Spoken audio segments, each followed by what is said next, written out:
Bien día. Espero que todos están teniendo un día. Oops. Sorry. Hi, everyone. I hope that everyone is having a great day. Um, just lost a little bit of my mind there in speaking Spanish. But anyway, I hope everyone's having a great day. This is Henrie, and thank you for making time to hear my podcast, Ticket to Life. It's actually really cold in Texas, or at least it's cold here in our little town. Our highs are, I think it's 28 or 29. And for you northerners, I know that's nothing, but it is cold. And of course, we don't get snow. We've got ice on the roads. So anyway, I'm sure you always love listening to my weather update. But a few episodes back, I did have an episode. It's episode 61, I believe. And it's called Stranger Danger, Talk to Your Kids. Well, I didn't realize there's a show on Fox, and no, Fox or the show, no, I'm not sponsoring them.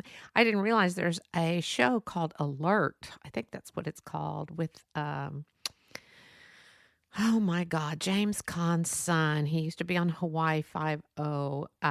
Anyway, he is, and it's a really good show. It's about abductions.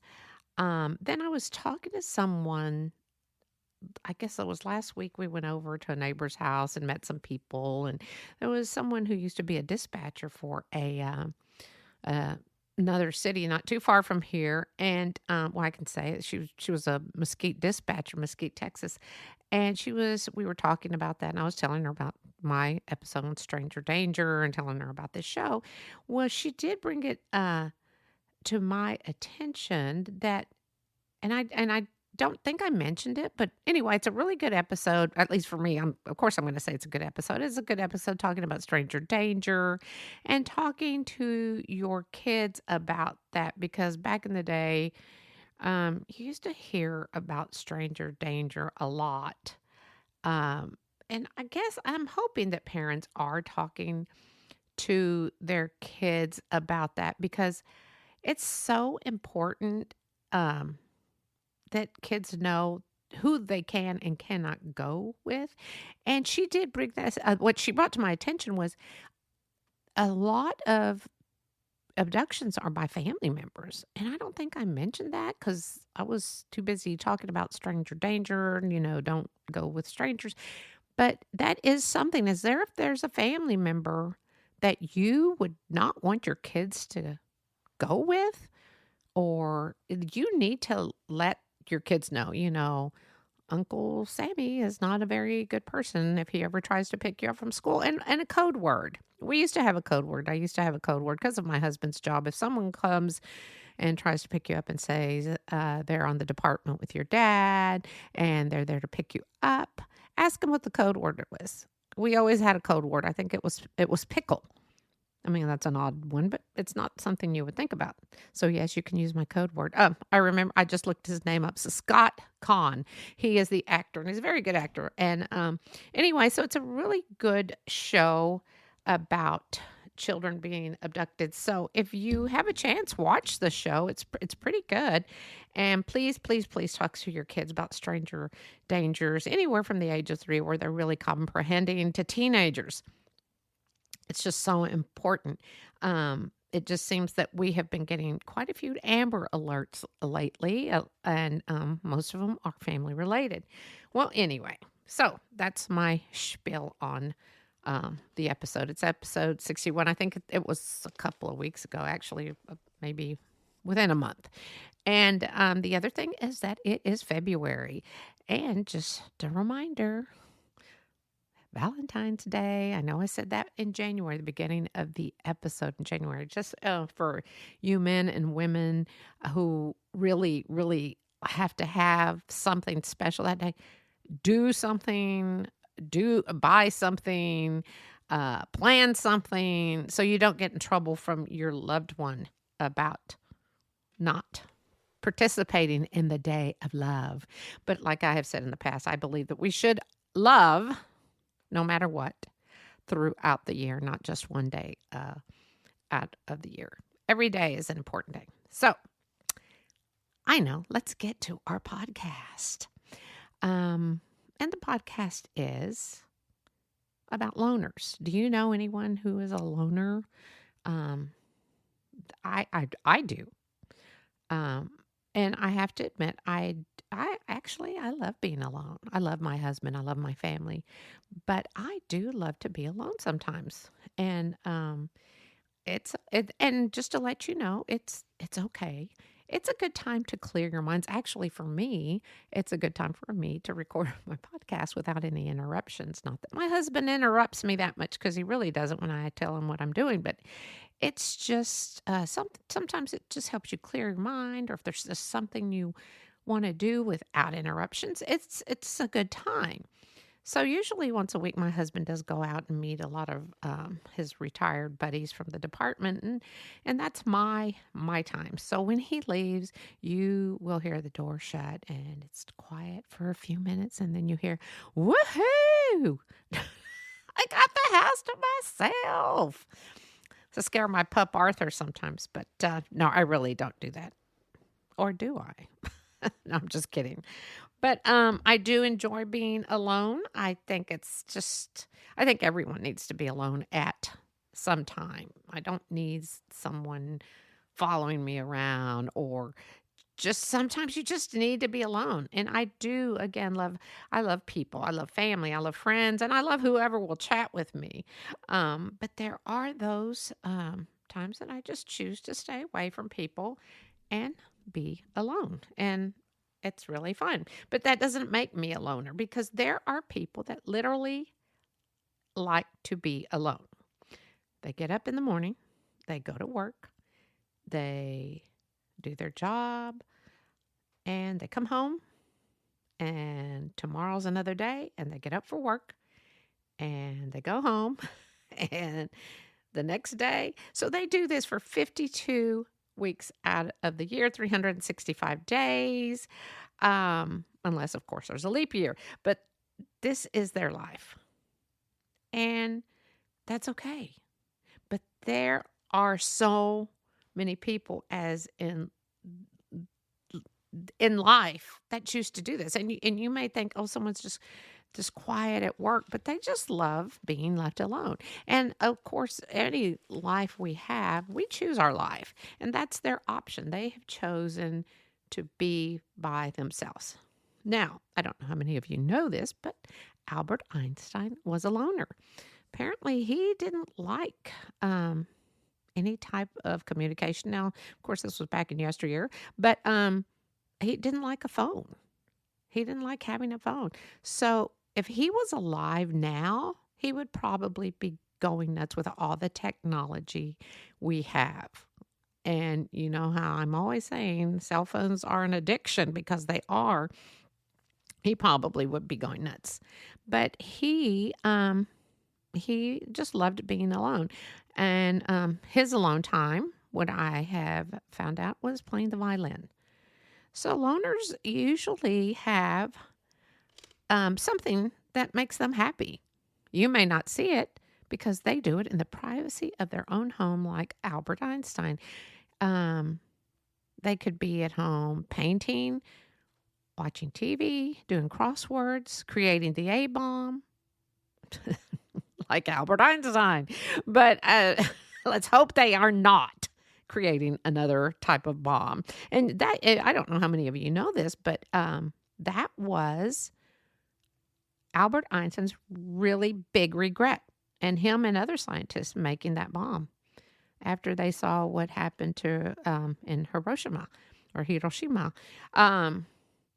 So anyway, people that sometimes, again, you have the people that are just happy and go-getters. They don't understand why loners are loners, and yet the loners don't understand why the go-getters are the go-getters. So do you like being alone? Have you ever really thought, oh, would you rather be alone at home, or so? I know I just enjoy that. No, I don't know if I would enjoy it all the time. Unless, I guess I'll find out if my husband ever leaves me for that Vegas showgirl. I just don't know if I mean, I think I would be fine, because I did love being single. But I was younger too. So I think that sometimes we don't think about what, again, people are thinking or what their background is, what made them a loner, or maybe some people just don't like people. They just don't like to be around them, and that's okay too, as long as they're not rude. And my thing is, if you like to be at home alone, or some people, when you retire, you're going to hear, you're going to get bored. No, there is always something to do. That's what I always tell my husband. There is always something to do that you can't get bored. Fine. There is something that can be done in your home or in your life other than TV or being on your phone. And as I like to say, and like I like to think, accept people for who they are. They're just quiet. They have nothing to say. Or maybe you did something that upset them. But some are just shy, and some just like being alone. They're not confrontational with other human beings. They just don't want to even mess with them. They like to, I don't know if you've read any of the Karen Slaughter books, and now there's a TV show. I know, what's it called? Will Trent. He's the main character, and he seems to be, but he has reasons. I won't tell you in case you decide to start reading the series.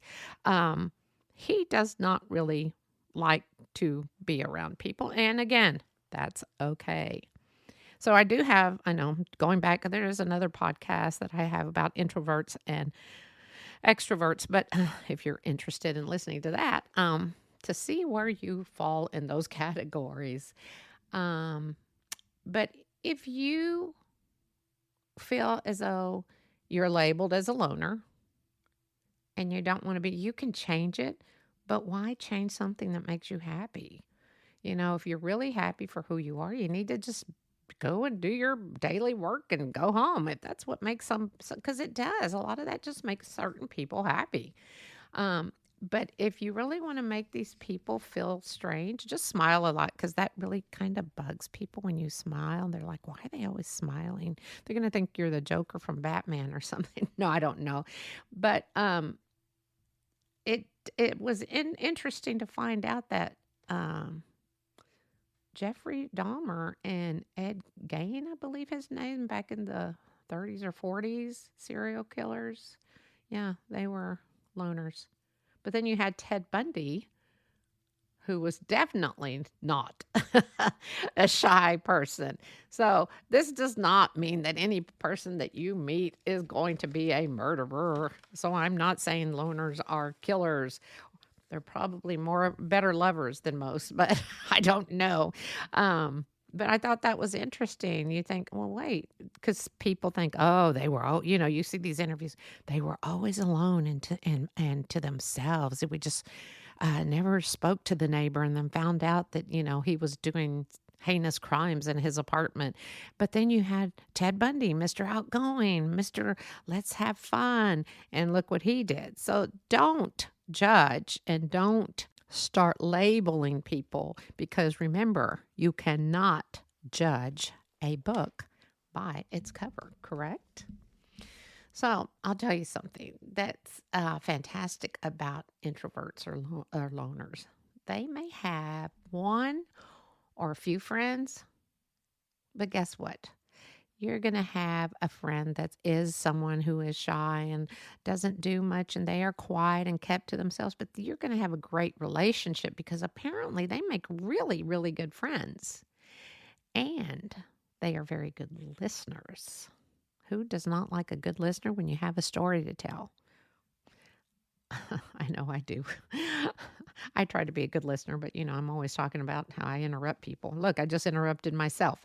Anyway, because they don't contribute to your conversations, and they are very observant about things. So that is interesting to me. So sometimes when they start to get really comfortable, they may start to open up to you. They may start saying, giving you a little insight on who they are. And another thing that I do love this. Two things, I guess. They're very mysterious, because you don't know a lot about them. So they come across very mysterious to some people. They're always smiling. They're a little mysterious. They don't talk a lot. They're very observant. But I guess the best thing, or one of the best things, other than those are all great qualities, is they take great care of themselves, about their hygiene, about their clothing. And I love that. I love that. Now, not all of them, because I'm sure there are some bums out there and they don't really care about anything. But yeah, I love that. Knowing that they care about themselves and how they come across. So I do like that. I love that they do. And the thing is, you will not see at the grocery store someone in their pajama pants and house shoes. And if you do, they're more than likely not a loner or an introvert. But I just think that a lot of people are, well, we are all judging. I've said that. We say we're not, but we are. We all like, what are they thinking about? Why are they wearing that? So to say that we aren't, we are. You are. Another thing is this: sometimes they start getting comfortable with you and they will start opening up. And sometimes you're probably going to wish, darn it, now I can't tell them my story because they won't be quiet. But I think it's good to have people who are quiet in your life, because if they're not quiet, who's going to listen to your stories? All I'm saying, accept the people for who they are, how people are, because we are individuals and we are very special. Everyone is special. I know. I'm probably the person you make fun of, and that's okay too. She always says everyone is special, because we are. We really are. So this is Henry, and I thank you again for listening, and I hope you learned a little bit about loners and how wonderful they are. And don't criticize someone who's just quiet, and don't make fun of them. Just because some of us are loud and obnoxious, like I can be, I would never criticize someone who's at least listening to what I have to say. Thank you again, and go find your blessings.